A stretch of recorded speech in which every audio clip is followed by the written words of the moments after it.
अस्सलामु अलैकुम वरहमतुल्लाहि वबरकातुह।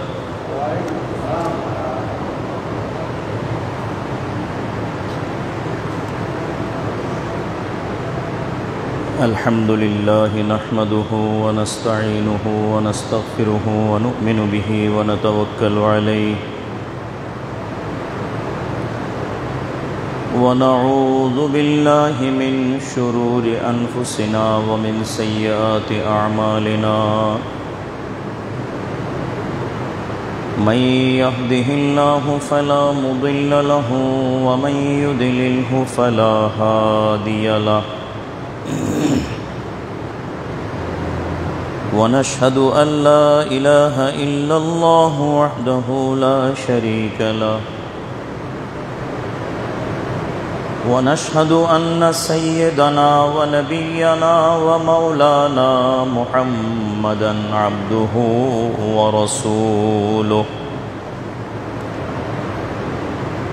अम्मा बअदु फ़क़द क़ाल अल्लाहु तआला अज़्ज़ व जल्ल फ़ी कलामिहिल मजीद व फ़ुरक़ानिहिल हमीद फ़ी शान हबीबिही व नबिय्यिही मुख़बिरन व आमिरा।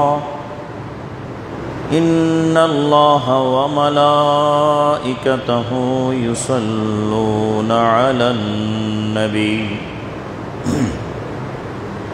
या अय्युहल्लज़ीना आमनू सल्लु अलैहि व सल्लिमू तस्लीमा।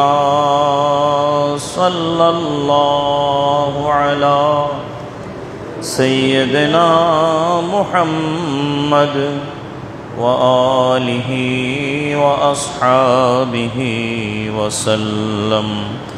सल्लल्लाहु अला सय्यदिना मुहम्मद व आलिहि व अस्हाबिहि व सल्लम। बलगल उला बिकमालिहि कशफद दुजा बिजमालिहि हसनत जमीउ खिसालिहि। सल्लु अलैहि व आलिहि। इन्निल तियारी हस्सबाह यौमन इला अर्दिल हरम बल्लिग सलामी रौदतन फ़ीहन नबीयुल मुहतरम। बलगल उला कशफद दुजा बिजमालिहि हसनत जमीउ खिसालिहि। सल्लु अलैहि व आलिहि। अकबादुना मजरूहतुन मिन सैफ़ि हिज्रिल मुस्तफ़ा तूबा लि अहलि बल्दतिन फ़ीहन नबीयुल मुहतशम। बलगल उला बिकमालिहि कशफद दुजा बिजमालिहि हसनत जमीउ खिसालिहि। सल्लु अलैहि व आलिहि। अम्मा बाद मुअज़्ज़ज़ मुहतरम अत्र जामे मस्जिदेर मुसल्लियान आल्लाह रब्बुल आलमीनेर दरबारे आलियाय असंख्य बार शुक्र आदाय करछि। आल्लाहर प्रिय हबीब प्रिय नबीजी सरकारे दो आलम नूरे मुजस्सम रसूल खुदा हबीब किबरिया सैयदुना व नबियुना व मौलाना मुहम्मदुर रसूलुल्लाह सल्लल्लाहु अलैहि वसल्लमार दरबारे असंख्यबार दुरूद ও সালাম আরজ করে আজকের পবিত্র ও বরকতময় জুমার পূর্বে যে সংক্ষেপ বয়ান আপনাদের খিদমতে আরজ করা হয়, ধারাবাহিকভাবে বরাবরের মতো আপনাদের সামনে আজকের এই পবিত্র জুমার বয়ান শুরু করছি এবং আরজ করছি। মহান আল্লাহ তাআলা আমাদের সকলকে তার দরবার শরীফে কবুল ফরমান, বলুন আমিন।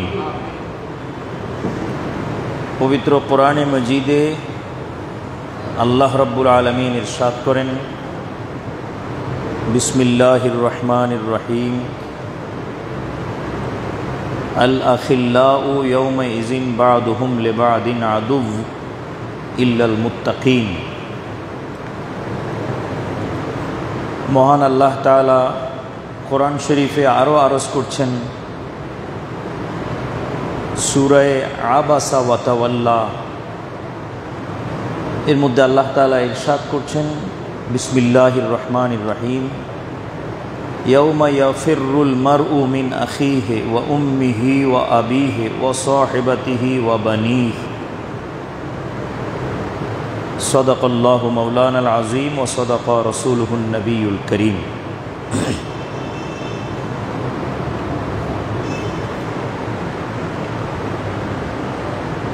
কিয়ামতের ময়দান সম্বন্ধে আল্লাহর নবী সাল্লাল্লাহু আলাইহি ওয়াসাল্লাম আমাদেরকে অনেক কথা বলে হুজুর সাল্লাল্লাহু আলাইহি ওয়াসাল্লাম দুনিয়া থেকে তাশরীফ নিয়েছেন। কিয়ামত দিবস সম্বন্ধে বিশ্বাস করা ঈমানের অংশ।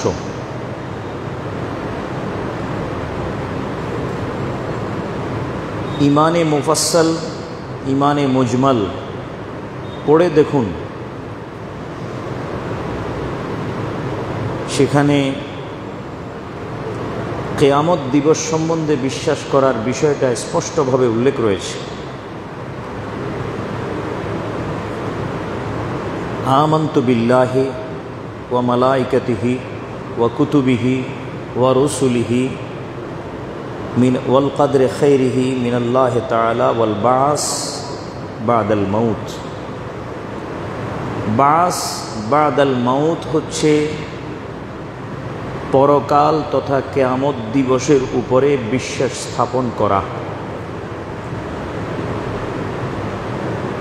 আল্লাহর এই দুনিয়ায় একদল মানুষ এমন আছে যারা কিয়ামত দিবসকে বিশ্বাস করে না, পুনরুত্থানকে বিশ্বাস করে না, পরকালকে বিশ্বাস করে না। মারা যাওয়ার পর আল্লাহ তাআলা তার প্রতিটি মখলুককে জীবিত করে, বিশেষ করে জিন ও ইনসানকে তার সামনে হিসাব দেওয়ার জন্যে দাঁড় করাবেন, উপস্থিত করাবেন। এ বিষয়ে একদল মানুষ বিশ্বাস করে না। যারা বিশ্বাস করে তারা ঈমানদার, আর যারা বিশ্বাস করে না তারা কাফের। কিয়ামত দিবস, আখিরাত, হাসর, নসর ইত্যাদির উপরে, মিজান, পুলসিরাত, জান্নাত, জাহান্নাম ইত্যাদির উপরে বিশ্বাস করা ঈমানের অংশ। বিশ্বাস করলে ঈমানদার, আর যারা করে না তারা বেঈমান, তারা কাফের। সূরা আবাসা এর মধ্যে আল্লাহ তাআলা কিয়ামত দিবসের একটা অবস্থা সম্বন্ধে সংক্ষেপ বর্ণনা দিয়েছেন। আল্লাহ বলেন, ইয়াউমা ইয়াফিরুল মারউ মিন আখিহি। কিয়ামত দিবসে কোনো ব্যক্তি তার ভাই থেকে, তার আপন ভাই থেকে অথবা যে কোনো ধরনের ভাই থেকে তিনি ফারার হবেন। ফারার হওয়া মানে হলো ভেগে যাওয়া। দূরে চলে যাওয়া, যাতে তিনি তাকে ধরতে না পারেন। তার সামনে আসলে তো পরিচিত হয়ে যাবেন, সামনে আসলে পরিচিত হয়ে যাবেন যে তিনি আমার ভাই। তাই তার থেকে এমন দূরে যাবেন, এত ভেগে যাবেন যেন তিনি এটা পরিচয় করতে না পারেন যে এই লোক আমার ভাই। আল্লাহ বলেন ইয়াউমা ইয়াফিরুল মারউ মিন আখিহি, কিয়ামতের দিন কোনো ব্যক্তি তার আপন ভাই থেকে ভেগে যাবে, ভাগবে, দূরে যাবে। ওয়া উম্মিহি ওয়া আবিহি,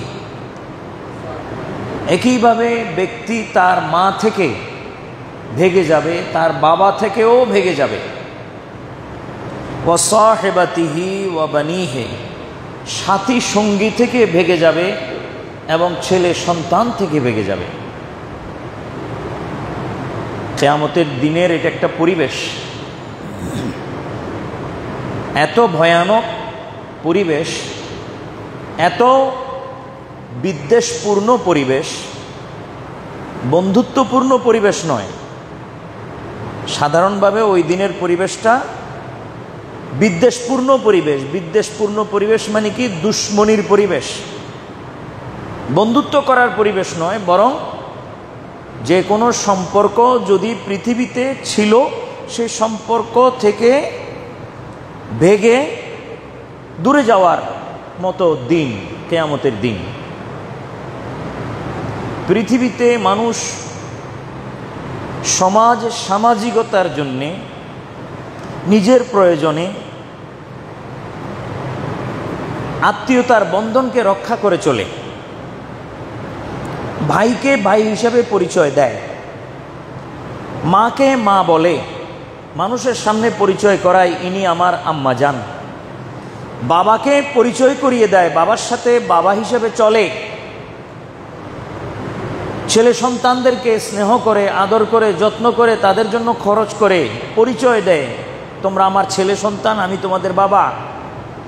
স্ত্রীকে স্বামী হিসেবে পরিচয় দেয়, স্ত্রীও স্বামীকে পরিচয় দেয় যে আপনি আমার স্বামী। এরপরে আত্মীয় স্বজন রয়েছে, সাথী সঙ্গী রয়েছে, বন্ধু বান্ধব রয়েছে, পাড়ার মানুষ রয়েছে, সমাজ সামাজিকতা রয়েছে, পরিচয়ের মধ্যে চলে, একে অপরের সাথে সংযুক্ত হয়ে একটা সমাজ কায়েম করে মানুষ চলে। কিন্তু কিয়ামতের ওই দিবস আল্লাহ তাআলা বলছেন সেটা সম্পূর্ণ দুনিয়াবী জীবনের বিপরীত, একদম সম্পূর্ণ বিপরীত। সেই দিন কোনো সমাজ সামাজিকতা দেখানোর দিন হবে না, বরং সেই দিন একজন সন্তান তার মা থেকে দূরে যাওয়ার দিন হবে, বাবা থেকে দূরে যাওয়ার দিন হবে, ছেলে সন্তান থেকে দূরত্ব বজানোর দিন হবে, এবং ভাই বোন থেকে দূরত্ব বজানোর দিন হবে। কেন? দিনের পরিবেশ এইরকম যে কোনো ব্যক্তি যদি তার মাকে মা বলে যদি পরিচয় দেয়, বাবাকে বাবা বলে যদি পরিচয় দেয়, ভাই বোনকে যদি পরিচয় দেয়, যেমন বর্তমান সময়ে একজন মানুষ যদি দীর্ঘদিন কোনো একজন ব্যক্তিকে না দেখে, পরবর্তীতে যদি কোনোদিন হঠাৎ করে দেখা হয় দীর্ঘদিন পরে, তখন তিনি পরিচয় করেন, সালাম দেন, হাতে হাত দিয়ে মুসাফাহা করে বলেন আমি অমুক, চিনছেন আপনি আমাকে? এতদিন কোথায় ছিলেন? দীর্ঘদিন পরে আপনার সাথে দেখা, বিভিন্ন রকমের কথাবার্তা শুরু হয়। দীর্ঘদিন যে কথা বলেন নাই সেটা এক দাঁড়ানোতে অথবা এক বৈঠকে অনেকগুলো বলে শেষ করার চেষ্টা করে। কিন্তু কিয়ামতের দিন এই পরিচয়টা একজন ব্যক্তি তার মাকে, তার বাবাকে, তার সন্তানদেরকে, তার বন্ধু বান্ধবকে, তার আত্মীয় স্বজনকে সে পরিচয়টা দেবার সুযোগ থাকা সত্ত্বেও আল্লাহ বলেন সেটা দেবে না, বরং ভাগবে। কেন? তাফসীরে উল্লেখ হচ্ছে যে এজন্য সেই দিন পরিচয় দেবে না, যেহেতু সেই দিন যে কোনো মাজালেম অথবা যে কোনো পাওয়ানা, যে কোনো জুলুমের প্রতিশোধ বা যে কোনো পাওয়ানা আদায় করার দিন, আদায় করার দিন কিয়ামতের দিন। এজন্য তিনি মনে করবেন, আমি যদি পরিচিত হই তাহলে আমি তার সাথে পার্থিব জীবনে যে সমস্যা তার সাথে আমি করে রেখেছিলাম, যেটা সেখানে সমাধা করে আসি নাই, সেটা এখন এই মুহূর্তে তাকে সমাধা করা লাগবে। এজন্য আমি সমাধাও তো করতে পারবো না, দেখাও দিব না,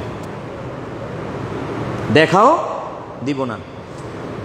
আরে হাদিস শরীফে তো এতটুকুন এসেছে, একটা চতুষ্পদ জন্তু বাহায়েম বাহিমা, যাদের নাকি আকল নাই, গরু হোক, মহিষ হোক, ভেড়া হোক, বকরি হোক, এগুলো যদি এক বকরি অথবা এক ঘোড়া অথবা এক গরু আরেক গরুকে শিং দিয়ে গুঁতা দেয়, একটা গুঁতাও যদি কোনো অপর গরুকে কোনো এক গরুয়ে যদি দেয়, কিয়ামতের দিন তো ওই দিন যেই দিন সেই গুঁতাটাও আল্লাহ তাআলা প্রতিশোধ হিসেবে আদায় করার জন্য ওই গরুকে আল্লাহ তাআলা হাসর করাবেন, হাসরের ময়দানে উঠাবেন, উঠাইয়া তাকে বলবেন যে তোমাকে যে দুনিয়াতে গুঁতা দিয়েছিল সেই গুঁতাটা এখন তাকে দিয়ে তোমার প্রতিশোধ আদায় করো। এরপর যখন আদায় করা হবে আল্লাহ তাআলা উভয়কে মাটি করে দিবেন আবার। কিন্তু মাটি করার আগে প্রতিশোধ আল্লাহ তাআলা নেওয়াই নিবেন। এই হলো কিয়ামতের দিন। তো বাহিমা বা বাহায়েম চতুষ্পদ জন্তুর ক্ষেত্রে যদি আল্লাহর বিচার এই রকম হয়, তাহলে মানব মানবী, মানুষ পুরুষ ও মহিলা, চাই সে বাবা হোক বা মা হোক বা ভাই হোক বা বোন হোক বা আত্মীয় স্বজন হোক বা ছেলে সন্তান হোক, যদি এইখানে একে অপরের সাথে কোনো মুআমেলা, কোনো লেনদেন, কোনো টাকা পয়সার আদান প্রদান, কোনো ব্যবহারগত ব্যবহার, মুখের ভাষা বা ব্যবহারগত কোনো বিষয় যদি তার সাথে হয়ে থাকে, কাল কিয়ামতের ময়দানে পাই পাই করে আল্লাহর সামনে একজন অপরজনকে হিসাব দিতে হবে। বিধায় পরিচয় দেবে না, পরিচয় দেবে না। ইয়াউমা ইয়াফিরুল মারউ মিন আখিহি ওয়া উম্মিহি ওয়া আবিহি ওয়া সাহিবাতিহি ওয়া বানিহি। হাদিস শুনেন, এটা তো আমি এমনি মুখে বললাম ব্যাখ্যা করে, হাদিসই কি কথাগুলো বলে নাই? মানে আমি যে কথাটা এতক্ষণ ব্যাখ্যা করে বুঝাইলাম, এটা তো আমার কথা না, এটা তো ওই আয়াতের তাফসীরে নিচে দিয়ে যে হাদিস আসছে, যেটা হযরত আলী রাদিয়াল্লাহু তাআলা আনহু রিওয়ায়াত করেছেন, ইমামে ইকরিমা রাহমাতুল্লাহ আলাইহি রাদিয়াল্লাহু তাআলা আনহু যে হাদিসটাকে বর্ণনা করেছেন, তাদের কথাই তো আমি বাংলায় আমার ভাষায় আমি আপনাদেরকে বুঝালাম। হ্যাঁ, তো এবার শুনুন আরবিটা। হযরত ইকরিমা এই আয়াতের তাফসীরে লিখতেছেন, তফসিরে কুরতুবি, তফসিরে ইবনে কাসির, যে ইয়ালকার রাজুলু যাওজাতাহু ফায়াকুলু লাহা ইয়া হাযিহি আইয়ু বালিন কুনতু লাকে, আইয়ু বালিন কুনতু লাকে, ফাতাকুলু নি'মাল বালু কুনতা ওয়া তুসনি বিখাইরিম মা ইসতাতাআত, ফায়াকুলু লাহা ফাইন্নি আতলুবু ইলাইকাল ইয়াউমা হাসানাতান ওয়াহিদাতান তাহিবিনাহা লি লাআল্লি আনজু মিম্মা তারাইনা। আল্লাহ রাসূল সাল্লাল্লাহু আলাইহি ওয়াসাল্লাম এগুলা সাহাবাদেরকে শুনিয়েছেন। ইরশাদ হচ্ছে যে ইয়ালকার রাজুলু যাওজাতাহু, কিয়ামতের ময়দানে কোনো ব্যক্তির সাথে তার স্ত্রীর সাক্ষাৎ হবে। আপনি এখন গিয়ে আপনার স্ত্রীকে, আপনার ওয়াইফকে, আপনার বউকে দরজা খুলে দেখবেন তো? বাসায় গিয়ে অবশ্যই দেখবেন, আমিও দেখব, সবাই দেখবে। এইরকম কিয়ামতের ময়দানে হাঁটতে হাঁটতে, ঘুরতে ঘুরতে এক জায়গায় আপনার স্ত্রীর সাথে দেখা হয়, তো আপনি বলবেন আপনার স্ত্রীকে, ইয়া হাজা আইয়ু বালিন কুনতু লাকে, এই মহিলা যে আমার স্ত্রী ছিল দুনিয়াতে, দুনিয়াতে আমি তোমার জন্য কেমন ছিলাম। আপনি জিজ্ঞেস করবেন আপনার স্ত্রীকে হাসরের ময়দানে যে দুনিয়াতে আমি তোমার জন্য কি ছিলাম, কেমন ছিলাম, মানে আমি কেমন স্বামী হিসাবে সাব্যস্ত হয়েছি। ভালো না খারাপ? স্ত্রী আপনাকে বলবে নেমাল বালু কুন্তা, না তুমি ভালো স্বামী ছিলে, আমার দুর্নাম করব না, তোমার বদনাম দুর্নাম করব না, ভালো স্বামী ছিলা, ভালো খারাপে মিলাইছিলা, কিন্তু এখানে বলতেছি ভালো ছিলা। ওয়াতুসনি বেখাইরি মা ইস্তাতাআত, তিনি তখন তার প্রশংসা করবেন যদ্দূর তার সম্ভব হয়। হাদিস বলতেছে যে এই স্ত্রী তার স্বামীর প্রশংসা করবেন যদ্দূর তার কাছে তখন মনে পড়ে, সম্ভব হয়। প্রশংসা শুনে স্বামী আগ্রহ বেড়ে গেল না এবার, যে এখন তো আমি আমার প্রয়োজনের বিষয়টা তাকে বলতে পারি, আমার প্রশংসা করতেছে, অতএব এর পরে আমার কিছু দাবি দাওয়া, কিছু চাহিদা তো থাকতে পারে, সেটা পেশ করি। তখন তিনি বলবেন ফাইন্নি আতলুবু ইলাইকা আল ইয়াউমা হাসানাতাম মিনকা ওয়াহিদাতান তাহিবিনাহা লি লাআল্লি আনজু মিম্মা তারাইনা। যদি আমি তোমার ভালো স্বামী হিসেবে প্রমাণিত হই, দুনিয়াতে আমি তোমার ভালো স্বামী ছিলাম, যদি এমনটি হয় যেটা তুমি বলতেছ, তাহলে একটা অনুরোধ তোমার কাছে, মেহেরবানি করে আল্লাহর ওয়াস্তে একটা নেকি আমাকে দাও না, একটা নেকি সওয়াব আমাকে দাও, যাতে করে আমার উপরে যে অবস্থা এখন চলতেছে, তুমি দেখতেছো আল্লাহ আমাকে ধরছেন, একটা নেকির তালাশে আমি আসি, একটা নেকি যদি আমার হয়, আমার কাজ হয়ে যায়। তো আমার স্ত্রী ছিলে তুমি দুনিয়াতে, মেহেরবানি করে একটা নেকি আমাকে তুমি দাও না, যাতে আমি পার হতে পারি, আমি যেন পার হয়ে যাই।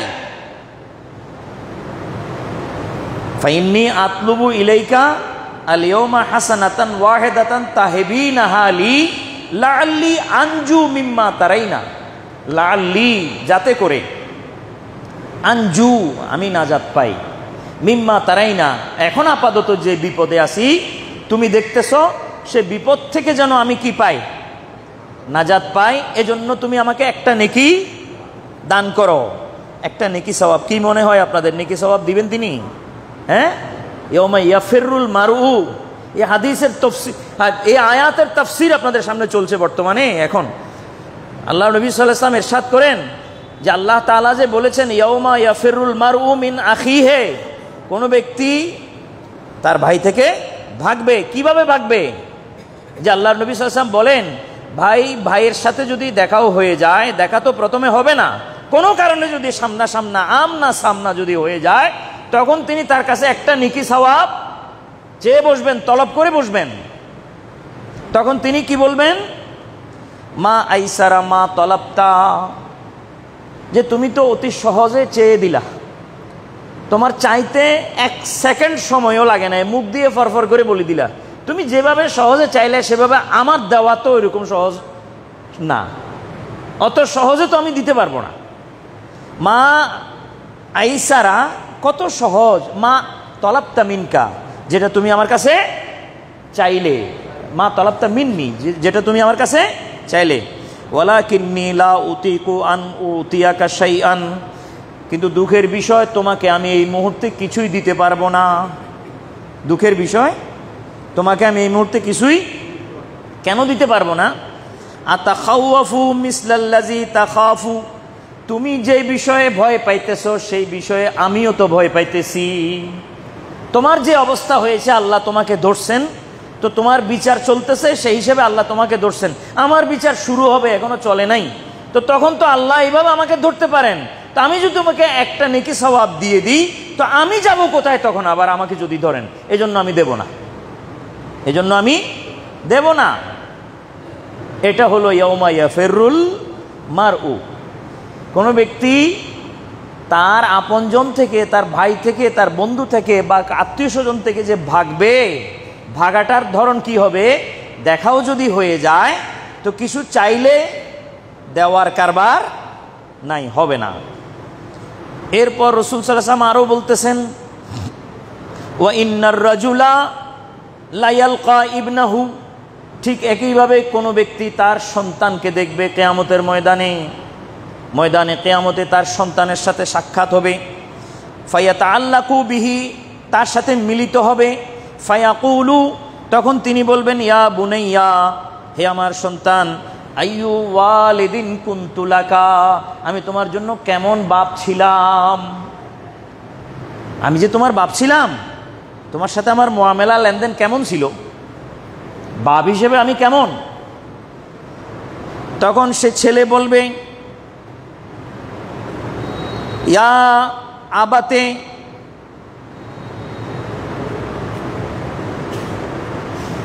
কুনতা আবান খায়রান, হ্যাঁ আপনি ভালো বাপ ছিলেন। ওয়া ইউসনি বিখাইরিন, তখন সে তার বাপের প্রশংসা তার বাপের সামনে কিছুক্ষণ করবে। বাপ যখন বুঝবেন যে আমার ছেলে আমার ব্যাপারে ভালো বলেছে, আমি ভালো বাপ, বিভিন্নভাবে আমাকে এটা সাক্ষী দিয়েছে, তখন এই বাপ তার ছেলেকে বলবে ইন্নী ইহতাজতু ইলাইকা মিসকালা যাররাতিন মিন হাসানাতিক। ইন্নী ইহতাজতু, মুহতাজ হওয়া, মুখাপেক্ষী হওয়া, আমি তোমার দিকে মুখাপেক্ষী হলাম। মিসকালে যাররাতিন, বেমিসকালে যাররাতিন মিন হাসানাতিক, তোমার নেকি সওয়াব থেকে একটা মিসকালু যাররা, যাররা পরিমাণ একটা নেকি আমাকে তুমি দিবে, এই বিষয়ে আমি তোমার কাছে মুহতাজ। একটা নেকি সওয়াব আমাকে দাও না। কেন? লাআল্লি আনজু বেমা তারা, যাতে আমি নাজাত পাই, যেটা তুমি আমাকে দেখতেছো এখন আমার উপরে যা হয়েছে, হাসর আমার উপরে যেটা চলতেছে, এটা থেকে নাজাত পাওয়ার জন্য আমার একটি নেকি সওয়াব দরকার। মেহেরবানি করে আল্লাহর ওয়াস্তে একটা নেকি আমাকে যদি দাও। কি বলবে ছেলে? ইয়া আবাতে মা আইসারা মা তলাবতা, সহজে আপনি আমার কাছে চেয়ে দিলেন। মুখ থাকলে, জিহ্বা থাকলে বলতে তো দেরি হয় না, কি বলেন? মুখ থাকলে, জিহ্বা থাকলে, এটা আপনাদের ঘরেও হয়, ফরফর করে মুখে বলে দেয় এটা আনো, ওটা আনো, এটা এমন করো, ওটা এমন করো, আনো আনো আনো আনো, দাও দাও দাও দাও, এগুলো কি দিয়ে বলে? মুখ দিয়ে বলে। তা আপনি বলেন যেভাবে মুখ দিয়ে বিরাট একটা লিস্টি তৈরি করে দিলা, সেভাবে আনা তো অত সহজ না।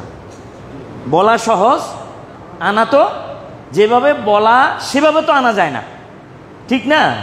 ঠিক এরকম এই ময়দানে হাসরেও একজন সন্তান তার বাবার সামনে বলছেন, বাবার চাহিদার পরে বাবা চাইতেছেন যে একটা নেকি সওয়াব তুমি আমাকে দাও। এরপরে ছেলে বলতেছেন মা আইসারা মা তলাবতা, যে আপনি তো সহজে চেয়ে বসলেন, চাইলেন, কিন্তু সহজে তো দেওয়া যায় না। ওয়ালাকিন্নী আতাখাওয়াফু মিসলাল্লাযী তাখাওয়াফতা, মিসলাল্লাযী তাতাখাওয়াফু, আপনি যেভাবে যে কারণে ভয়ে ভয়ে আছেন, ভীত আছেন, একই কারণে আমারও তো ভয় আছে। আমি একটা নেকি সওয়াব আপনাকে দিয়ে দিলে তো আমি চলবো কোথায়, কেমনে? হাসরের ময়দান আমার কি হবে? আমাকে আবার কে দিবে? এজন্য আমি, বলেন না, এজন্য আমি দেব না।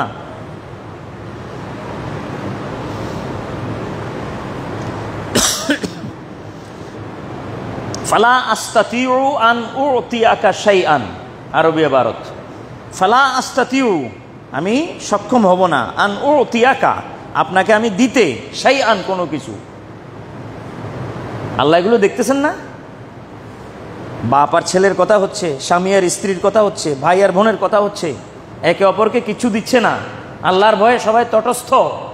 আল্লাহ কার কিরকম বিচার করেন? প্রত্যেকে আপন আপন জমাজাটি নিজের কাছে রাখছে। আর গুনাহগুলোকে যখন দেখে তখন আশা রাখতেছে কিয়ামতের ময়দানে, ইয়া লাইতানি কুনতু বাঈদান, যদি আমি এগুলোর থেকে কি হইতাম, বহু দূরে চলে যাইতাম। গুনাহ তো গলার সাথে লটকিতেছে, গুনাহ গলার সাথে ঝুলতেছে, আমলনামা হিসেবে গুনাহ গলার সাথে ঝুলতেছে। আর তিনি বলতেছেন, আহা, যদি এগুলো আর আমার মাঝখানে যোজন যোজন দূরত্ব হইতো, কিন্তু এগুলো তো দূর হচ্ছে না, গলায় ঝুলছে। একইভাবে নেক আমলগুলো তো সাথে আছে, এগুলো আবার কাউকে দেওয়া যাচ্ছে না, না বাপকে, না মাকে, না ভাইকে, না বোনকে। কেন? যে এগুলো যদি আমি একটা করেও যদি কাউকে দেই অথবা একটাও যদি আমার থেকে বিয়োগ হয়ে যায় তাহলে আমি কিভাবে চলবো। এটা দেখে আল্লাহ তাআলা বলতেছেন, ইয়াকুলুল্লাহু তাবারাকা ওয়া তাআলা ইয়াউমা ইয়াফিরুল মারউ মিন আখিহি ওয়া উম্মিহি ওয়া আবিহি ওয়া সাহিবাতিহি ওয়া বানিহি লিকুল্লি ইমরিইম মিনহুম ইয়াউমা ইযিন শাআনুন ইউগনি। তাফসীরে লিখতেছেন হযরত হাসান আল বসরি রাদিয়াল্লাহু তাআলা আনহু ইরশাদ করেন এবং হযরত ইবনে আব্বাস রাদিয়াল্লাহু তাআলা আনহু ইরশাদ করতেছেন, এক এক তাফসীর এক একজনের থেকে নিয়েছেন। হযরত তাফসীর ইমাম জালালউদ্দিন সুয়ুতি তার দুরুল মনসুরের ভিতরে যতজনই এই বিষয়ে বলছেন সবার নামকে, সবাই রিওয়ায়াতকে তিনি রেকর্ড করে দিয়েছেন। বলতেছেন যে ইন্না আউওয়ালা মান ইয়াফিরু ইয়াউমাল কিয়ামাতি মিন আবিহি ইব্রাহিম,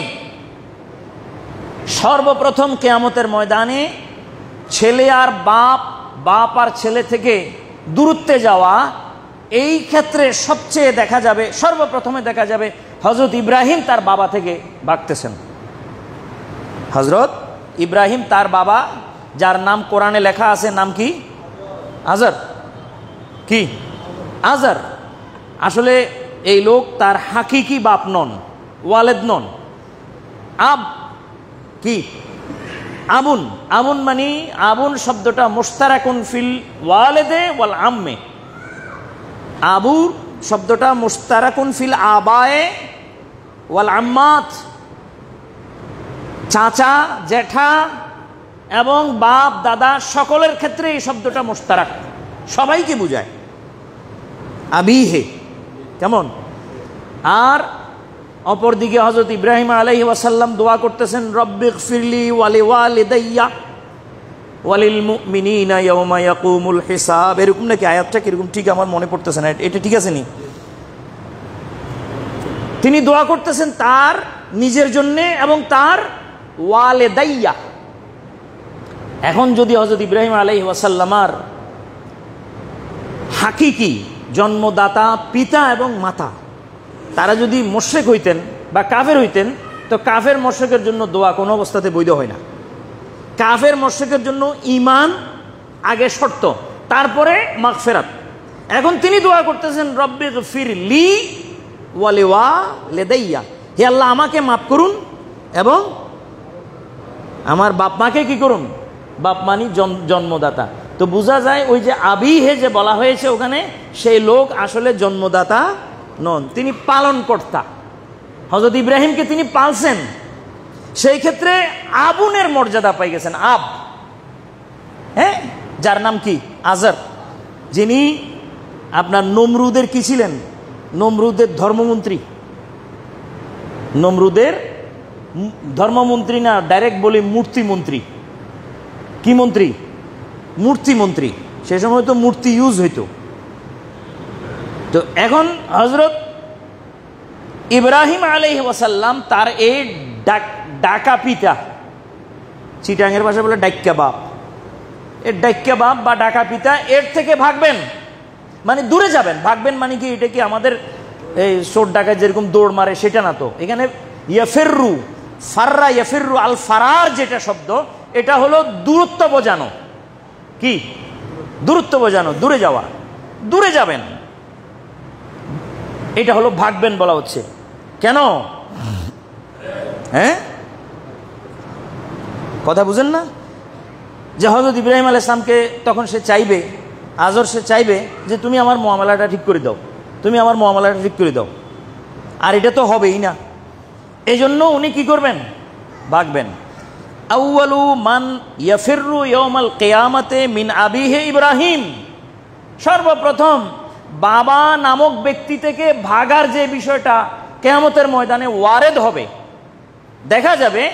এই ক্ষেত্রে অন্যান্যরা তো সবাই হবে পর্যায়ক্রমে ধীরে ধীরে, কিন্তু এক নম্বরে দেখা যাবে কাকে? হযরত ইব্রাহিম আলাইহিস সালামকে। তার বাবা থেকে তিনি দূরে যাচ্ছেন। ওয়া আউয়ালু মান ইয়াফিরু মিন ইবনিহি নূহ আলাইহিস সালাম, সর্বপ্রথম কিয়ামতের দিন নিজের সন্তান থেকে যে ভাগবেন কোনো বাবা, তাকে দেখা যাবে তিনি হযরত নূহ আলাইহিস সালাম। কোন ছেলে? কেনান। কোন ছেলে? কেনান। কেনান হযরত নূহ আলাইহিস সালামের উপরে ঈমান আনে নাই। এখন কিয়ামতের ময়দানে সেটা ঠিক করতে চাইলে তো হবে না, দেখা হলে উনি ভাগবেন, যা তোমার সাথে আমার কোনো সম্পর্ক নাই, যাও। কথা বুঝে আসে ভাই? ওয়া আউয়ালু মান ইয়াফিরু মিন আখিহে কাবিল। ভাই থেকে যে ভাগার বিষয়টা দেখা যাবে, সেটা এক নম্বরে দেখা যাবে কাবিল ভাগতেছে হাবিল থেকে। ঘটনা আসেনি দুজনের মাঝখানে কোনো কিছু আছে কি না? এগুলো তফসির থেকে পড়তেছি আপনাদের সামনে, যেটা এবারত পড়তেছি তফসিরে আছে। এটা তফসিরে কুরতুবি, তফসিরে মাদারেক, তফসির আদ-দুরুল মনসুর, তফসির ইবনু কাসির। এরপর ওয়া আউয়ালু মান ইয়াফিরু মিন ইমরাতিহি, কি সাহেবাতিহি, একটা কথা আছে না ওখানে, সাহেবাতিহি। সাহেবা মানে সঙ্গী, তো স্ত্রী সঙ্গী না নাকি? স্ত্রীকে জীবন সঙ্গী বলেন কিনা আপনারা? লাইফ পার্টনার, জীবন সঙ্গী বলেন কিনা? তো এটা সাহেবাতির মধ্যে চলে আসছে। তো কে নিজের স্ত্রী থেকে ভাগবে? কে? হযরত লূত আলাইহিস সালাম। কোন নবী? হযরত ওয়া বানিহে, ওয়া সাহেবাতিহির পরে ওয়া বানিহে, হযরত আদম আলাইহিস সালাম তার সকল সন্তান থেকে দূরে যাবেন, কেউ যেন ওনাকে স্পর্শ না করে। বুঝে আসেনি কথা? ঈসা আলাইহিস সালামকে জিজ্ঞাসা করা হবে কি, যে আপনি কি আপনার উম্মতকে বলছেন আপনাকে খোদা মানতে? আল্লাহ তো এটা জানেন, উনি কি বলছেন কি বলেন নাই, কিন্তু কিয়ামতের ময়দানে এই প্রশ্ন থাকবে ওনার প্রতি, যে আপনি কি আপনার সন্তানদের আপনার উম্মতকে কি আপনি বলছেন যেন তারা আপনাকে খোদা বলে? তো আপনার উম্মতের আপনাকে খোদা কেন বলে? এই একটা প্রশ্ন। দ্বিতীয় প্রশ্ন, আপনি কি আপনার আম্মাকে খোদা বলার জন্য আপনার উম্মতকে তালিম তলকিন করেছেন? তা আপনার আম্মাকে কেন খোদা মানে তারা? প্রশ্ন হবে। 3 নম্বর প্রশ্ন, আপনি কি আমি আল্লাহর রুবুবিয়ত ওয়াহদানিয়তের বিষয়ে আপনার উম্মতকে কি আপনি তালিম দেন নাই? আমি যে খোদা এটা কি আপনি বলেন নাই? 3টা প্রশ্নের সম্মুখীন সেদিন তিনি হবেন। ইলহামের মাধ্যমে, ওহির মাধ্যমে, আল্লাহর বলার মাধ্যমে যখন হযরত ঈসা নবী জানতে পারলেন যে 3টা প্রশ্ন তাকে করা হবে, তখন তিনি আল্লাহর দরবারে নিয়ত করে 3 রাকাত নামাজ পড়ছিলেন। 3 রাকাত, 3 বিষয় থেকে নাজাত প্রাপ্তির উদ্দেশ্যে। একটা রাকাত তিনি নিয়ত করে নামাজ পড়ছিলেন কিসের জন্য? যে আল্লাহ, আপনি যে সওয়াল করবেন, আমি কি আমার উম্মতকে তালিম দিয়েছিলাম যে আমাকে সেজদা করার জন্য অথবা আমাকে রব ডাকার জন্য? এই বিষয়ে আপনাকে পানা চাইতেছি, আমি এটা বলি নাই কখনো। রব আপনি এটাই বলেছিলাম। দ্বিতীয় প্রশ্ন করবেন, আপনার আম্মাকে কি খোদা মানার জন্য আপনি বলেছিলেন? তো আল্লাহ, আমি আপনার কাছে নত স্বীকার করতেছি এবং আপনাকে বলতেছি আমি কোনোদিন তাদেরকে এই কথা বলি নাই, বরং খোদা আপনি, এটাই বলেছিলাম। আপনি কি আমার রেসালতের দায়িত্ব আঞ্জাম দেন নাই? আমি যে খোদা ওয়াহদানিয়ত আমারটা পৌঁছান নাই? হে আল্লাহ, আমি পৌঁছাইছি। এই নিয়তে 3 রাকাত তিনি নামাজ আদায় করেছিলেন। ঘটনাক্রমে সেই 3 রাকাত, উনার পড়া 3 রাকাত নামাজ আমাদের জন্য মাগরিবের নামাজ হয়ে গেছে। মাগরিব নামাজ কয় রাকাত? কথা কিছু মাথায় ঘুরেনি না, এমনি শুধু শুনতেছেন। যাই হোক, কিয়ামতের ময়দানটা কিরকম হবে? হ্যাঁ, হযরত লূত আলাইহিস সালাম তার স্ত্রী থেকে ফারার হবেন। কেন? তার স্ত্রীকে উনি তাবলীগ করেছিলেন, কিন্তু তার স্ত্রী তার উপরে ঈমান আনেন নাই। পরবর্তীতে নাফরমানির অবস্থা যেটা চরম পর্যায়ে পৌঁছে গেছে, আল্লাহ তাআলা তাকে আযাব তার উপরে তারি করেছেন, জায়গায় মারা গিয়েছে, এবং সে জায়গায় আল্লাহ তাআলা তাকে স্টিল করে দিয়েছেন। স্টিল, পাথর হিসেবে মূর্তির মতো এখনো দাঁড়িয়ে আছে, এখন আজকের দিনও দাঁড়িয়ে আছে। আমি এখন কথা বলতেছি, এখন ওই মূর্তিটা দাঁড়ানো আছে। লূত আলাইহিস সালামের স্ত্রী,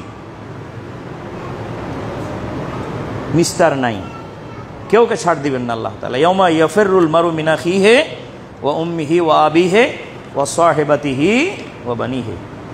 হযরত সাদ ইবনে মুআয রাদিয়াল্লাহু তাআলা আনহু হাদিস রওয়ায়াত করেন, রাসূল সাল্লাল্লাহু তাআলা আলাইহি ওয়াসাল্লাম ইরশাদ করেন, ইযা কানা ইয়াউমুল কিয়ামাতি ইনকাতাআতিল আরহামু ওয়া কাল্লাতিল আনসাবু ওয়া যাহাবাতিল উখুওয়াতু ইল্লা উখুওয়াতান ফিল্লাহ, ইল্লা উখুওয়াতান ফিল্লাহ।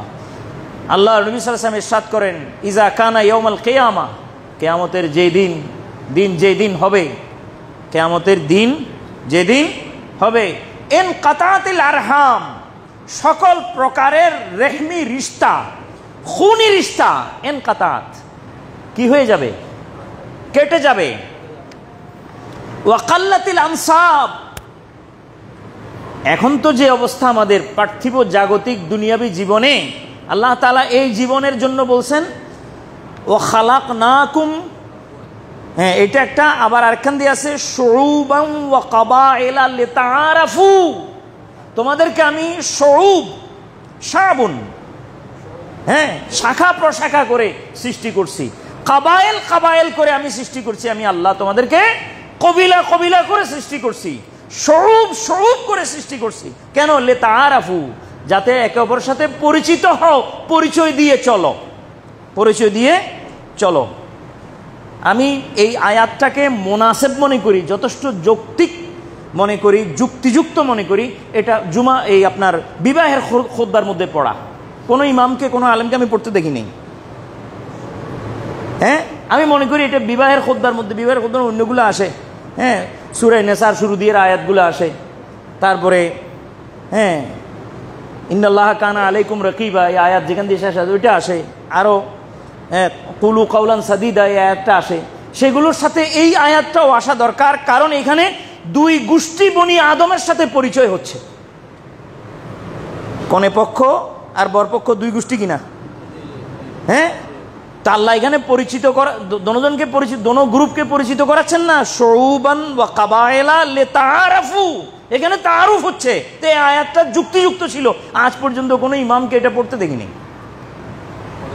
হ্যাঁ মাথা ওইদিকে খেয়াল মানে ঘুরে নাই, খেয়াল করে নাই, যাই হোক।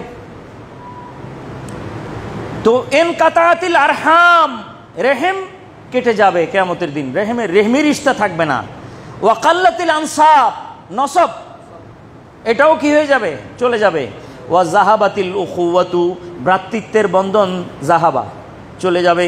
ইল্লা উখুওয়াতান ফিল্লাহ, তবে কেবল আল্লাহর কারণে যে বন্ধুত্ব, এটা হলো মহল ইস্তেশহাদ আমার আজকের দিনের জন্য। আল্লাহর কারণে যে বন্ধুত্ব দুইজনের মাঝে, সেই বন্ধুত্ব কিয়ামতের দিন নয়, শুধু বেহেশতের ভিতরে ঢুকার পরেও অটুট থাকবে, অটুট থাকবে, অটুট থাকবে, সেটা টুকরা হবে না। ইল্লা উখুওয়াতান ফিল্লাহ। এই হাদিসটা পরে আল্লাহ নবী সাল্লাল্লাহু আলাইহি ওয়াসাল্লাম ওই আয়াতটা পড়ছেন, ওয়াজালিকা কাউলুহু তাআলা, ওয়াজালিকা কোন আয়াতটা? আল আখিল্লাউ ইয়াউমাইজিন বাদুহুম লিবাদিন আদুভ ইল্লাল মুত্তাকিন। আল আখিল্লাউ বন্ধুত্ব, ভাই সম্পর্ক, আল আখিল্লা মানে বন্ধুত্ব, ভাই সম্পর্ক। ইয়াউমাইজিন সেই দিন, কোন দিন? কিয়ামতের দিন। বাদুহুম লিবাদিন আদুভুন, পরস্পরের জন্য কি সাবেত হবে? দুশমন। বন্ধুত্ব রূপ লাভ করবে কিসে? দুশমনিতে। ওই আয়াতে আছে ইয়াউমা ইয়াফিরুল মারু মিন আখিহি, দুশমনি হয়ে গেছে, ভাগবে ভাই থেকে ভাই, মা থেকে সন্তান, বাবা থেকে সন্তান, সন্তান থেকে মা বাপ, ভাগবে।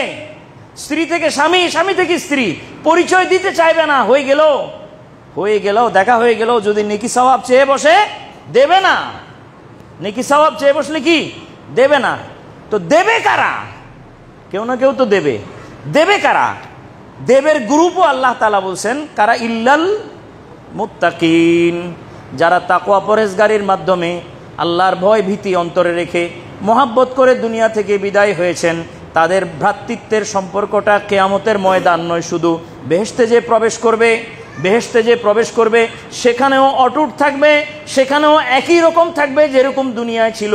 প্রমাণ কি? প্রমাণ বুখারী শরীফের হাদিস। আল্লাহর নবী সাল্লাল্লাহু আলাইহি ওয়াসাল্লাম ইরশাদ করেন, লা ইয়াদখুলান্নাল জান্নাতা মিন উম্মতি ৭০ আলফান আও ৭০০ আলফিন মুতামাসিকুনা আখিযুন বা'দুহুম বা'দান লা ইয়াদখুলু আউয়ালুহুম হাত্তা ইয়াদখুলা আখিরুহুম ওয়ুজুহুহুম আলা সূরাতিল কমার লাইলাতাল বদর।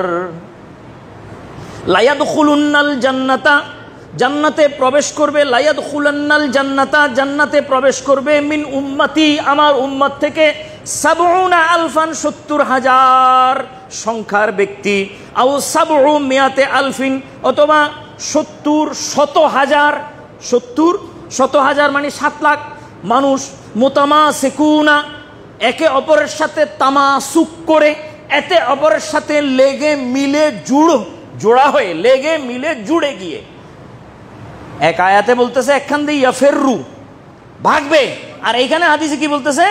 মিলে জুড়ে একসাথে, মুতামাসিকুনা একে অপরের সাথে। নামাজের কাতারে যে দাঁড়ান, আমি যে বলি আপনাদেরকে, বা কোনো ইমাম বললেন কাতার সোজা করেন, কাতার পুরা করেন, একে অপরের সাথে মিলে দাঁড়ান, তো সেখানে কাতারটা কেমন হয়? মাঝখানে ফাঁক নাই, ঠিক না? এরকম নামাজের কাতারের মতো, জিহাদের কাতারের মতো মিলে মুতামাসিক হয়ে। শুধু তাই নয়, আল্লাহর নবী বলেন আখিযুন বা'দুহুম বা'দান, একে অপরের হাত ধরে জান্নাতে এমন ভাবে প্রবেশ করবে যে লা ইয়াদখুলু আউয়ালুহুম হাত্তা ইয়াদখুলা আখিরুহুম, যতক্ষণ পর্যন্ত এই ৭০,০০০-এর শেষ ব্যক্তি প্রবেশ করবে না, ততক্ষণ পর্যন্ত প্রথম ব্যক্তিও প্রবেশ করবে না। হাদিসের তাশরীতে লেখা আছে যে এরা একসাথে ঢুকবে, একসাথে। কাতার লম্বায় লম্বায় হবে না, কাতার পাশে পাশে হবে। যে ৭০,০০০-এর যে কাতারটা হবে, কি হবে? লম্বা লম্বা হলে তো একজন আরেকজনের পিছনে দাঁড়াইতে হবে, কিন্তু একজন একজনের পাশে দাঁড়াবে, একে অপরের হাত ধরে প্রবেশ করবে। তো এরা কারা? এরা হচ্ছে ইল্লাল মুত্তাকিন। এরকম একজন ইল্লাল মুত্তাকিন যারা, একজনের কথা শুনেই শেষ করতেছি কথা, ২-৪-৫ মিনিটের মধ্যে। একজন হযরতে খাজা আরেফে জামি হযরত মোল্লা জামি রহমতুল্লাহ আলাইহি, আব্দুর রহমান জামি। কেমন? আব্দুর রহমান জামি কত বড় আরেফ এবং কত বড় আলেম, বহু বড় আলেম, বহু বড় আশিক রাসূল, বহু বড় আরেফ, আরেফে বিল্লাহ। এজন্য তাকে আরেফে জামি বলা হয়। জানেন তো যে তিনি মদিনা মুনাব্বারা, এই যে হজ করতে গেলেন, মদিনা মুনাব্বারায় যাওয়ার আগে, হজের মৌসুমে হজ ইত্যাদি শেষ করার পর মদিনা মুনাব্বারায় যাওয়ার আগে আল্লাহর নবী সাল্লাল্লাহু আলাইহি ওয়াসাল্লাম মদিনার গভর্নরকে খাবে এসে বলেছেন যে এই জামি যেন না আসে, জামি যেন না আসে, তাকে রোধ করো, বাধা দাও, মদিনা শরীফে আমার রওজার সামনে সে যেন না আসে। তিনি তালাশ করে তাকে রোধ করছেন।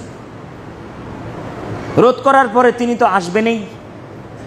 এবার তিনি মানুষের বস্তার ভিতরে ঢুকে গেছেন, যে বস্তা, ওই মালামালের বস্তার মধ্যে লুকে পালায় তিনি প্রবেশ করে গেছেন, যাতে তিনি বস্তার মাধ্যমে, মালামালের মাধ্যমে তিনি মদিনায় পৌঁছতে পারেন। মানুষ মনে করবে বাইরে থেকে মাল, কিন্তু ভিতরে উনি।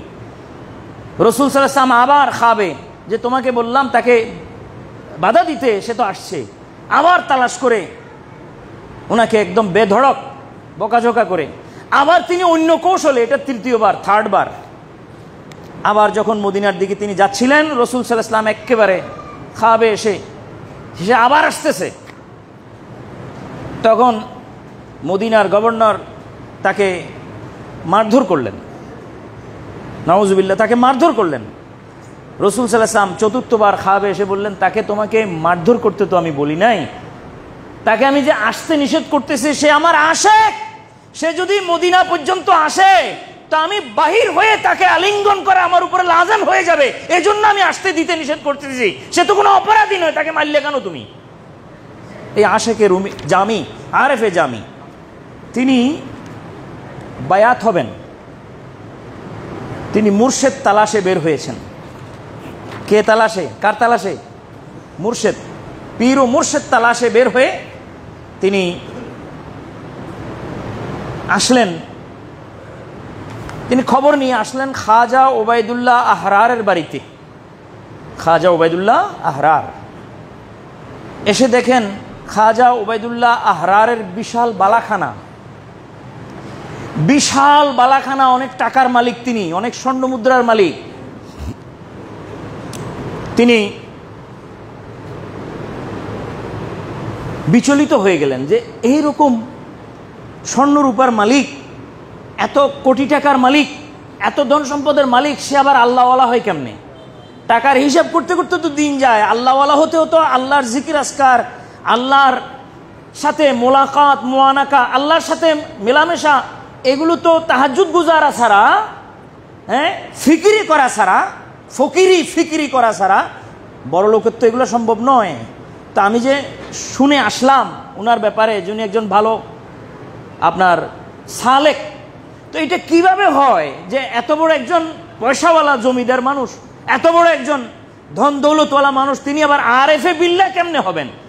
তো উনি নিজের উপরে বলতেছেন, দা আল ইয়াউমু বি, আজকের দিনটা আমার বরবাদ হয়ে গেল, আমি কেন আসলাম এখানে?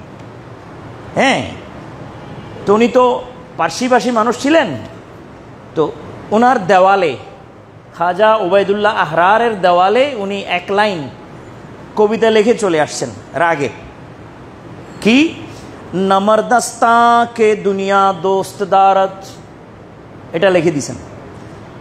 নমরদস্তা কে দোস্ত দুনিয়া, দুনিয়া দোস্ত दारत, माने की तर्जुमा उर्दू ते बस है कि वो अल्लाह ताला का बाकमाल बंदा नहीं हो सकता जो धन और दौलत के महबूब है। जे धन एवं दौलतेर महबूब से আল্লাহর মাহবুব হতে পারে না। ধন দৌলতওয়ালা ধন দৌলতের মহব্বত করতে পারবে, সেখানে আল্লাহর মহব্বত তার কিভাবে আসবে? হবে না। এটা লিখে দিলেন। লিখে দিয়ে আবার বাড়ি পথে যাত্রা আরম্ভ করলেন, তার বাড়িতে চলে আসবেন। পথে উনি ক্লান্ত হলেন, পরিশ্রান্ত হলেন, সেখানে একটা মসজিদ খুঁজে পেলেন। মসজিদে তিনি কিছুক্ষণ বিশ্রাম নেওয়ার উদ্দেশ্যে প্রবেশ করলেন। ঘুম লেগে গেল তার। ঘুমে তিনি খাবে দেখতেছেন আরেফে বিল্লাহ জামি, আব্দুর রহমান জামি রহমতুল্লাহ আলাইহি খাবে দেখতেছেন কি কিয়ামতের ময়দান লেগে গেছে, বিচার কার্য আরম্ভ হয়েছে, আল্লাহ তাআলা বিচার কার্য শুরু করেছেন। জামিকেও ডাকছেন, জামি হাসরের ময়দানে আল্লাহর দরবারে জবাব দিচ্ছেন। জামির পাল্লা মাপা হলো, দাড়ি পাল্লায় জামির মাপা হলো আমলনামা। মাপার পরে দেখা যায় একটা নেকি সওয়াব তার শর্ট আছে, একটা নেকি সওয়াব। এর কারণে তার মুআমেলা আটকে গেছে, মুআমেলা ব্লক হয়ে গেছে। এবং তাকে বললেন নাজাতের ওয়াস্তা একটা জায়গায় হতে পারে, যদি কারো থেকে একটা নেকি সওয়াব পাও, দেখো তোমার আত্মীয় স্বজন, মা বাপ বোন ভাই বেরাদার ইত্যাদি। এবার আসেনি কথা ইয়াউমা ইয়াফিরুল মারউ মিন আখিহি, কথাটা আসে কিনা এবার? তো আরেফে জামি তালাশ করা আরম্ভ করলেন কার থেকে নেকি সওয়াব পাবেন। গোটা হাসরের ময়দান ছান মারা আরম্ভ করলেন, দৌড়তেছেন এদিক সেদিক। কখনো মার সাথে দেখা হয়, কখনো ভাইয়ের সাথে, কখনো বাবার সাথে, কখনো কারো সাথে, তো কখনো আর কারো সাথে, আত্মীয় স্বজন সবার সাথে দেখা হয়, কেউ দিতে কি হয় না, রাজি হয় না। এমত অবস্থায় একজন বুজুর্গ ব্যক্তি একটা ঘোড়ার উপরে সাওয়ার, তিনি হাঁটছেন ময়দানে কিয়ামতে, এবং আরেফে জামিকে জিজ্ঞেস করতেছেন ক্যা হুয়া, কি হয়েছে তোমার? তখন তিনি বললেন যে একটা নেকি সওয়াবের দরকার। তখন তিনি তার খাদেমকে বললেন যে আমার পোটলা থেকে তাকে একটা নেকি সওয়াবের ব্যবস্থা করে দাও। তখন তাকে একটা নেকি সওয়াবের ব্যবস্থা যখন করে দিলেন, তখন তিনি খুশিতে এটা আল্লাহর সামনে নিয়ে গেলেন। আল্লাহ পাক তাকে নাজাত দিয়ে দিলেন। আল্লাহ পাক নাজাত দেওয়ার সাথে সাথে তার চক্ষু ছুটে যায়, ঘুম শেষ হয়ে যায়, খাবও বন্ধ হয়ে যায়। তিনি চক্ষু খুলে দেখেন যেই মসজিদটাতে আমি শুয়ে আছি সেই মসজিদটাতে একটা মাহফিল চলছে, আর মিম্বরে বসে একজন ব্যক্তি ওয়াজ করতেছেন, হাজার হাজার মানুষ তার সামনে বসে আছে। তিনি সেই পর্যন্ত গিয়ে দেখেন ইনি তো আর কেউ নন, ইনি হলেন ওই ব্যক্তি যে ব্যক্তি আমাকে খাবে নেকি সওয়াব দিয়েছিলেন। একটা নেকি সওয়াব যিনি আমাকে দিয়েছিলেন তিনি তো উনি। তিনি হাক্কা বাক্কা খেয়ে বসে রইলেন। এমত অবস্থায় আরেফে জামিকে খাজা ওবায়দুল্লাহ আহরার ডাক দিলেন, বললেন আসো, সামনে আসো। আসার পর বললেন আমার দেওয়ালে তুমি কি লিখে দিলা ওটা একটু পড়ো, আমার দেওয়ালে যে লিখে দিয়ে আসছো এটা পড়ো। তখন তিনি শর্মিন্দা যে আমি কি করলাম আর কি হয়ে গেল, পড়তে চাচ্ছেন না। তিনি একবার ধমক দিয়ে বললেন যে আরে পড়ো না। তখন তিনি বললেন আমি আপনার দেওয়ালে লিখছিলাম নমরদস্তা কে দুনিয়া দোস্ত দারদ। নমরদস্তা কোনো জায়গায় লেখা আছে চেমারদস্তা, একই কথা। নমরদস্তা কে দুনিয়া দোস্ত দারদ মানে হচ্ছে দুনিয়াদার যে হয় সে আল্লাহওয়ালা হতে পারে না, আর আল্লাহওয়ালা যে হন সে দুনিয়াদার হতে পারে না। তখন খাজা ওবায়দুল্লাহ আহরার বলেন এর সাথে বাকি লাইন কি হবে বলো তো, বাকি লাইনটা মিলাইলে না কেন, এক লাইন লেখছো? কারণ কবিতা তো যে কোনো কবিতা 2 লাইনের হয়, এক লাইনে তো মিসরা পড়ে না, বাকি লাইন কি হবে? তিনি চুপ, তিনি কথা বলতেছেন না, শর্মে শর্মিন্দা তিনি। তখন খাজা ওবায়দুল্লাহ আহরার নিজেই বলেন যে লেখো বাকি লাইন হবে এটা, अगर दारद बराए दोस्त दारद, अगर दारद बराए दोस्त दारद। তার মানে হচ্ছে কি, হ্যাঁ দুনিয়াদার কখনো আল্লাহওয়ালা হয় না, আর আল্লাহওয়ালা দুনিয়াদার হতে পারে না, এটা ঠিক আছে। কিন্তু দুনিয়াদার সম্পদ দুনিয়ার আল্লাহওয়ালা জোড়াইতে পারেন, সম্পদ দুনিয়ায় আল্লাহওয়ালা কি করতে পারেন, আল্লাহওয়ালাও দুনিয়াতে সম্পদ জোড়াইতে পারেন, যদি সেই সম্পদ দোস্ত এবং বন্ধু যারা হাসরের ময়দানে আটকে যায় অথবা দুনিয়ার ময়দানে আটকে যায় তাদেরকে খরচ করার জন্য আল্লাহর ওয়াস্তে যদি দেওয়ার যদি হয়, আল্লাহর ওয়াস্তে দেওয়ার নিয়ত যদি হয়, তাহলে আল্লাহওয়ালাও সম্পদ জোড়াইতে পারেন। যেমন এই খাবে তোমার জন্য খরচ করা হয়েছে। এবং দুনিয়াতে আরো বহুত আল্লাহর ওলি ছিলেন যারা আল্লাহর ওয়াস্তে দান করার জন্য সম্পদ জোড়াইছেন, যেমন হযরত আবু বকর সিদ্দিক রাদিয়াল্লাহু আনহু, যেমন হযরত উসমান গনি রাদিয়াল্লাহু আনহু, যেমন হযরত আব্দুর রহমান ইবনে আউফ রাদিয়াল্লাহু তাআলা আনহু, যেমন আরো অন্যান্য সাহাবারা। তাদেরকে কি তুমি দুনিয়াদার বলবা? তারা আখিরাতদার ছিলেন না? তারা তো বড় মার্চেন্ট ছিলেন, বড় ব্যবসায়ী ছিলেন। তো ব্যবসায়ীও আল্লাহওয়ালা হতে পারে। তুমি যে লিখে দিলা নমরদস্তাকে দুনিয়া দোস্ত দারদ, যারা দুনিয়াদার তারা আবার আল্লাহওয়ালা হয় কিভাবে? আল্লাহওয়ালা এইভাবে হয়। অতএব ইল্লাল মুত্তাকিন, যারা মুত্তাকি তারা একে অপরকে কি করে সাহায্য করবে কিয়ামতের ময়দানে। ময়দানে কিয়ামতে তাদের সাহায্য তাদের ভাই বন্ধু বান্ধবদের জন্য থাকবে। যেমন খাজা ওবায়দুল্লাহ আহরারে আব্দুর রহমান জামিকে সাহায্য করে দিয়েছেন, যেটা খাবে আসছে, এটা একটা প্রতীকী, এটা তামসিলি একটা বিষয় ছিল, মেসাল, জর্ব মেসাল দেওয়ার জন্য। ময়দানে কিয়ামতে এমন হবে, ময়দানে কিয়ামতে এমন হবে। এই যে আল্লাহ কোরআনে বলতেছেন কি, আল আখিল্লাউ ইয়াউমাইজিন বাদুহুম লিবাদিন আদু ইল্লাল মুত্তাকিন। এই আয়াতের তাফসীরে হাদিস আসছে, সেটা এখন আমি বলার সময় নেই, নাইলে বললে আরো পরিষ্কার হতো, আরো খোলাসা হতো যে একজন নেককার ব্যক্তি আরেকজন নেককার ব্যক্তিকে কিভাবে সহযোগিতা করবেন ময়দানে কিয়ামতে। হ্যাঁ, আল্লাহ আমাদেরকে বোঝার এবং এই ধরনের বন্ধুত্ব করার তৌফিক আল্লাহ আমাদেরকে দান করুন। আল্লাহওয়ালাদের সাথে বসবেন, নেককার সালেহ লোকদের সাথে বসবেন, কিয়ামতের ময়দানে কাজে আসবে এমন সম্পর্ক কায়েম করবেন। এটাই আজকের মূল প্রতিপাদ্য বিষয়। আজকের এই যে খুতবার আগে যে বয়ান আপনাদের সামনে রাখা হয়েছে, এটার মূল বিষয় কি, এখান থেকে সামারা কি, মাখজ কি, সামারি কি?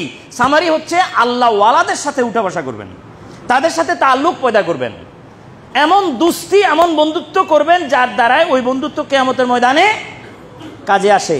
আবার পৃথিবীতে পার্থিব জাগতিক যুগে আল্লাহ নবী ইরশাদ করেছেন কিয়ামতের ময়দানে কিছু অ্যালায়েন্স হবে, এগুলোকে অ্যালায়েন্স বলা হয়েছে, যোগ সাজস। কি যোগ সাজস? যেগুলোর নাম আজকে বন্ধুত্ব হিসেবে দেখা যাচ্ছে, এগুলো মূলে বন্ধুত্ব নয়, এগুলো হলো যোগ সাজস, যেটাকে ইংলিশে বলা হয় অ্যালায়েন্স। কেন? যে কোনো জায়গায় ফায়দা আছে, মাফাত আছে, সেই মাফাতটা গ্রহণ করার জন্য একটা জোট হইতে হবে, একা পারবে না। তো এই জোট হয়ে ওই ফায়দা, ওই মাফাত এটা অর্জন করার পর মাফাদ ফায়দাও শেষ, তারপরে কি হবে বলেন? বন্ধুত্ব শেষ। এগুলো কোনো কাজে আসবে না। হ্যাঁ, নমরদস্তা কে দুনিয়া দোস্ত দারদ, আগার দারদ বারায়ে দোস্ত দারদ, এই জাতীয় বন্ধুত্ব লাগবে।